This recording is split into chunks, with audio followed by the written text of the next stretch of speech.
को जय मसीह की। मैं जसपाल हूँ। एक बार फिर मैं आपके सामने परमेश्वर का वचन लेकर उपस्थित हुआ हूँ। मैं एक वचन पढ़ना चाहता हूँ।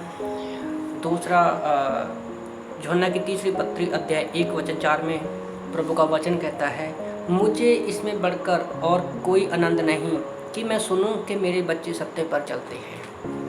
ये शब्द मेरे पास्टर काल से जब मैं उनसे मिला था, पहली बार उनके मुंह से मैंने इन्हीं शब्दों को सुना था, पर उस समय मुझे इन शब्दों का समझ में नहीं आया। पर ये शब्द जो है एक परिपक्व अगुआ ही बोल सकता है।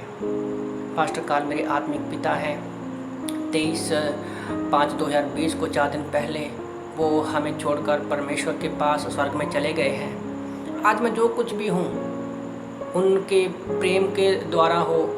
परमेश्वर का धन्यवाद करता हूँ कि परमेश्वर ने मुझे एक अच्छी मिनिस्ट्री में रखा हुआ है और आज मैंने उनकी लाइफ को देखा है कि कैसे उन्होंने लोगों के प्रति उनका एक बोझ था, खोए हुए लोगों के प्रति उनकी सेवकाई को मैंने देखा है और कैसे वो अपने परिवार में निवेश करते थे, कैसे अपने पत्नी के साथ रहते थे, कैसे अपने बच्चे के साथ रहते थे। मैंने उनको देखा है कैसे वो कलीसिया के लोगों के साथ करते थे और मैंने देखा है कि जिन जिन अगुओं को उन्होंने तैयार किया है कैसे वो आगे उनके सेवकाई को, परमेश्वर की सेवकाई को बढ़ा रहे हैं। क्योंकि बहुत सारे पास्टर टीचर को उन्होंने तैयार किया है। इंडिया के 150 के लगभग उन्होंने कलीसिया स्थापित किए हैं और नेपाल में भी बहुत सारी कलीसियाएँ हैं। मैंने अपनी पर्सनल लाइफ से उनको देखा है। मिशन क्या है, बॉडी लाइफ क्या है, मैंने उनकी लाइफ से ही ये जाना है। तो जब उनकी मौत की खबर मुझे सुनी तो मैं और बहुत टूट सा गया। हमारे पास शब्द नहीं था, मैं क्या करूं। पर जब हम लोग प्रार्थना कर रहे थे तो प्रभु ने अद्भुत रीति से वचन के द्वारा मुझे वचन के द्वारा बात की। तो 2 तीमुथियुस अध्याय 4 वचन 7 के अनुसार प्रभु ने मुझे उनके बारे में बात की। वहाँ पर लिखा है कि मैं अपनी अच्छी कुश्ती लड़ चुका हूँ, मैं अपनी दौड़ पूरी कर ली है और विश्वास की रखवाली की है।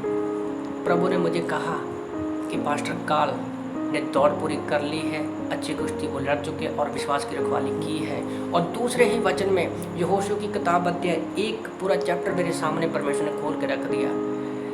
पौलुस पत्री लिख रहा है तीमुथियुस को, जो कि उसका विश्वास का पुत्र है। तो ये शब्दों के द्वारा प्रभु ने वचनों के द्वारा मुझसे बात की। पास्टर काल का विश्वास का बेटा मैं हूँ, हम सब हैं। तो ये वचन मेरे लिए था। तो जैसे यहोशू 1 में हम देखते हैं कि वहाँ पर वचन 1:1 में लिखा है कि जैसे मूसा मर गया, अब मैं जैसे उसके संग रहा, मैं तुम्हारे संग भी रहूँगा।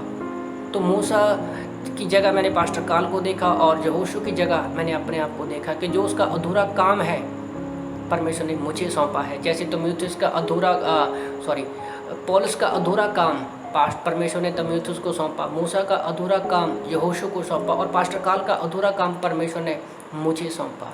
तो प्रभु का वचन कहता है जैसे मैं पास्टर काल के साथ रहा वैसे मैं तुम्हारे साथ भी रहूँगा। परमेश्वर हमारे संग रहेंगे। प्रभु का वचन कहता है कि तुम वचन से ना दाहिनी और बाहिनी मुड़ते हो, तो मैं तुम्हारे कामों को सफल करूँगा। अगर हम उसके वचन की चौकसी करते हैं तो प्रभु हमें प्रभावशाली बनाएगा, जैसे पास्टर काल को उन्होंने प्रभावशाली बनाया और आज हमारे सामने एक अच्छी एग्जाम्पल है।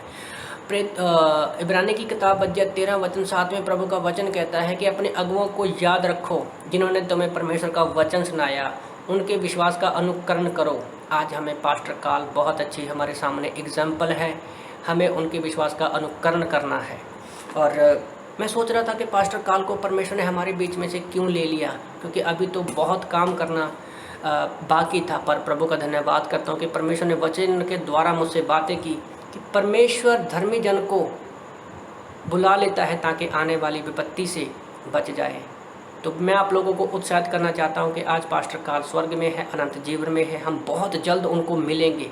उनके अधूरे काम को, जो विश्वास की कुश्ती हमें लड़नी है और अच्छी दौड़ हमने पूरी करनी है और विश्वास का अनुकरण करना है, तो हमें वचन प्रार्थना संगति में बने रहना है और पास्टर काल के अधूरा जो काम है हमें उसे पूरा करना है।